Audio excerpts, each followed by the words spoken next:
Fala, nação tricolor, legado aqui no canal Soberano 24 horas. Eu sou o Matheus e a sexta-feira foi simplesmente histórica para o São Paulo Futebol Clube. Júlio Casares caiu, o impeachment foi aprovado, a torcida comemorou e o tricolor entra oficialmente em um novo capítulo da sua história política. Além disso, o Ministério Público segue avançando nas investigações envolvendo o clube, com fatos graves vindo à tona e dirigentes cada vez mais pressionados nos bastidores. Dentro de campo, a crise também respinga no elenco e Caleri faz declarações fortes sobre o momento que o São Paulo vive. E no mercado da bola, atenção, um meia argentino quer vestir a camisa do tricolor. O jogador já deixou claro o desejo de jogar no Morumbi e o nome começa a ganhar força nos bastidores. Para completar, o São Paulo também renovou com uma joia do elenco. Tudo isso e muito mais você confere no vídeo de hoje. Antes de tudo, já se inscreve no canal se ainda não for inscrito, deixa o like porque ajuda demais o crescimento do canal, compartilha com outros são paulinos e fortalece quem acompanha o clube de perto. Sem mais enrolação, bora pro vídeo.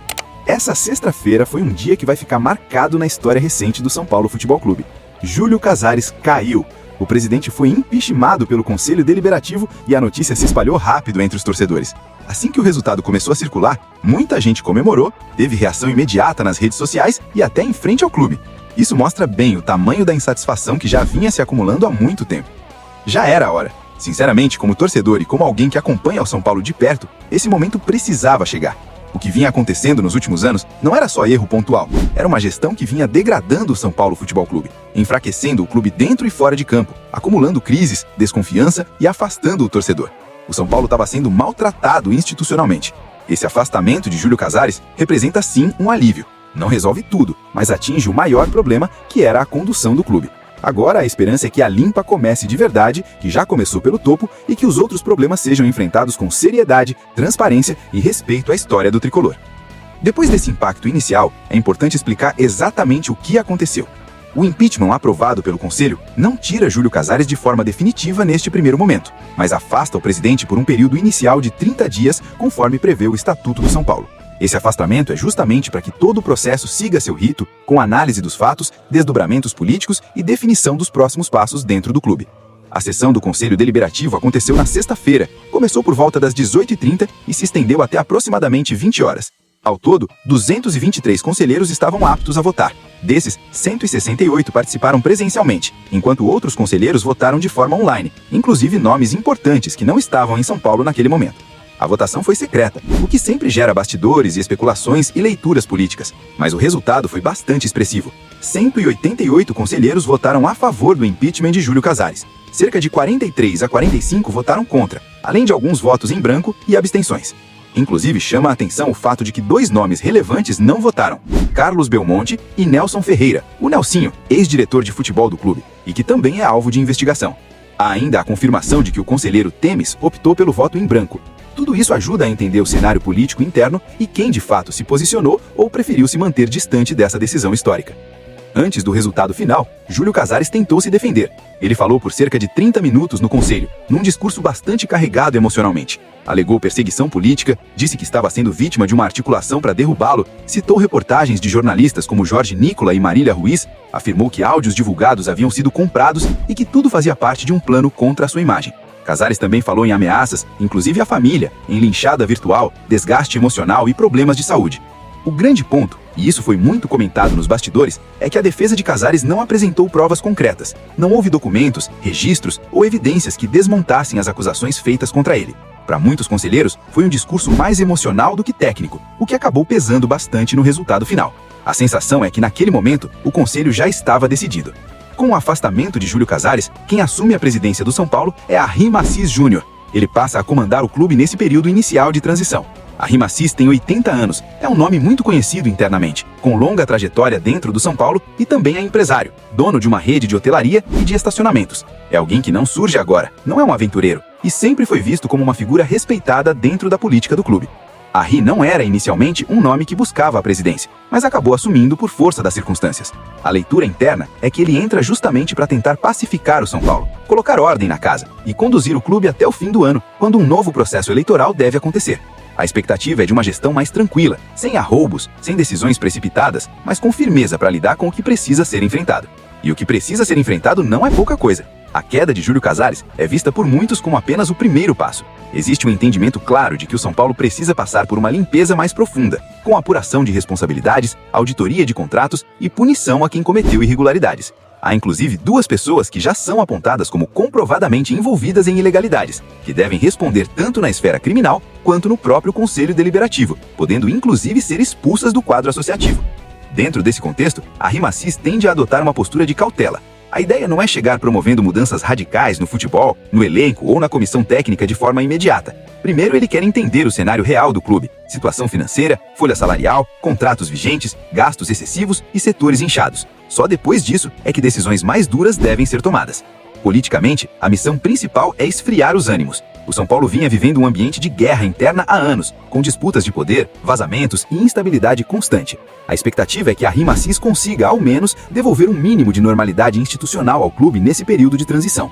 No fim das contas, o fato é um só. Júlio Casares caiu. A torcida comemorou, o conselho decidiu e o São Paulo entra agora em uma nova fase, cheia de desafios, investigações em andamento e decisões importantes pela frente. Resta saber se esse processo vai de fato marcar o início de uma reconstrução política séria, ou se será apenas mais um capítulo turbulento da história recente do clube. Mesmo com a queda de Júlio Casares, os desdobramentos políticos não pararam por aí. Durante todo o processo, chamou a atenção a postura do presidente do Conselho Deliberativo, Outem Aires. Nos bastidores, cresceu a leitura de que ele tentou, em diversos momentos, dificultar o andamento do impeachment e criar obstáculos que, na prática, acabavam favorecendo Casares. A condução da votação foi duramente criticada, principalmente pelo fato de o voto ter sido totalmente online, sem aviso prévio claro. Houve conselheiros com dificuldade de acesso à plataforma, outros sem estrutura adequada para votar naquele momento. A atuação de Outem Aires passou a ser vista como desorganizada e, para muitos, como uma tentativa de blindagem política. A pressão para que ele também deixe o cargo aumentou consideravelmente após a sessão. Paralelamente a toda essa crise política interna, o Ministério Público segue avançando nas investigações envolvendo o São Paulo Futebol Clube. Na manhã anterior à votação do impeachment, houve uma reunião da força-tarefa responsável pelas investigações criminais relacionadas ao clube. O encontro teve como objetivo analisar as provas já reunidas e definir os próximos passos do inquérito, que corre sob sigilo de justiça.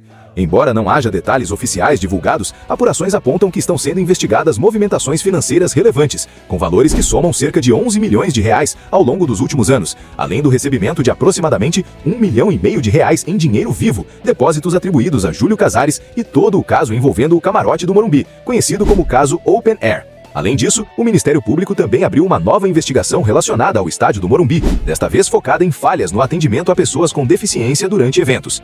A apuração teve origem em uma representação apresentada pela advogada Amanda Nunes, que reuniu relatos sobre problemas estruturais e operacionais. Entre os pontos citados estão número insuficiente de vagas para PCD no estacionamento, falhas de sinalização, ausência de cobertura no setor destinado a pessoas com deficiência, falta de intérprete de Libras nos jogos, restrições no uso de elevadores, sanitários em condições inadequadas e diversas barreiras arquitetônicas. Diante disso, o Ministério Público determinou uma vistoria técnica no Morumbi no prazo de até 45 dias, reforçando a percepção de abandono estrutural mesmo após reformas recentes.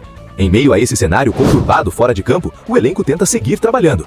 No último jogo, Jonathan Calleri voltou a atuar com a camisa do São Paulo, algo que não acontecia desde abril do ano passado, quando se lesionou contra o Botafogo no Engenhão pelo Campeonato Brasileiro.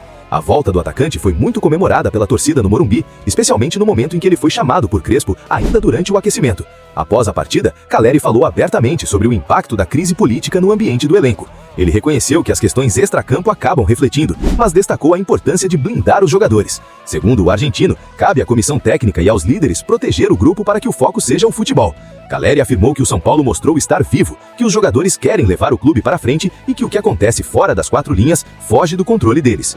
No mercado da bola, o São Paulo segue atento e busca reforços, especialmente para o setor ofensivo. O clube mantém negociações com Kevin Zenon do Boca Juniors e Julian Fernandes do New York City da MLS.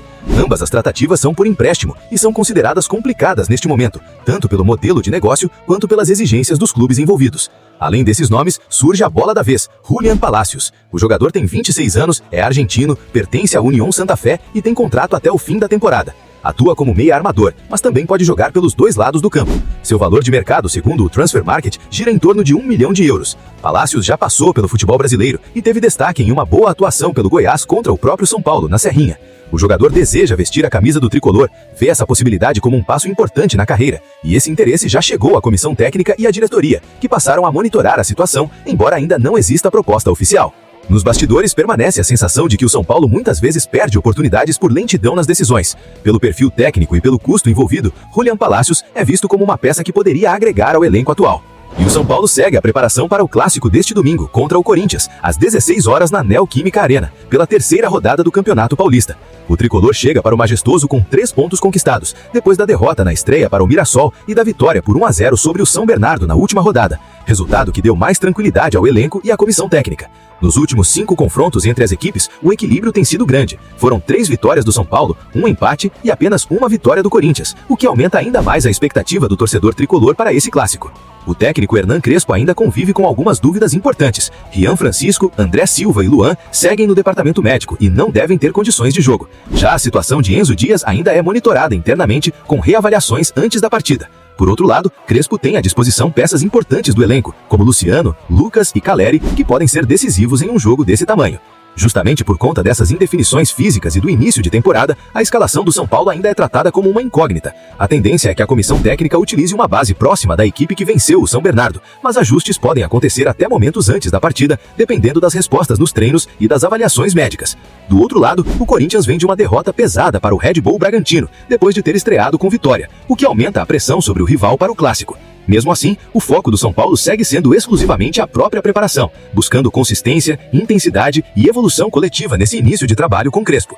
Para fechar, o tricolor acertou a renovação de contrato do jovem atacante Rian Francisco, de 19 anos. O novo vínculo do atleta com o clube é válido até o dia 31 de dezembro de 2029. O centroavante, que atualmente se recupera de uma cirurgia no joelho esquerdo, celebrou o novo acordo, afirmando estar muito feliz e focado em sua recuperação para retornar aos gramados o mais rápido possível e ajudar a equipe. Bom, rapaziada, esses foram os principais notícias do tricolor. Agora quero saber de vocês. O que acharam da queda de Júlio Casares? Confiam no Arrim Assis Júnior para conduzir esse momento de transição? Vocês gostaram da renovação do Rian Francisco? E aprovariam a chegada de Julián Palacios para reforçar o elenco?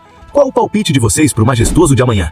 Se você chegou até aqui, se inscreve, deixa o like para fortalecer o canal, comenta para participar do debate e compartilha com aquele amigo São Paulino. Esse espaço aqui é seu, torcedor tricolor. Obrigado a todo mundo que ficou até aqui. Um forte abraço e, como sempre, vamos São Paulo!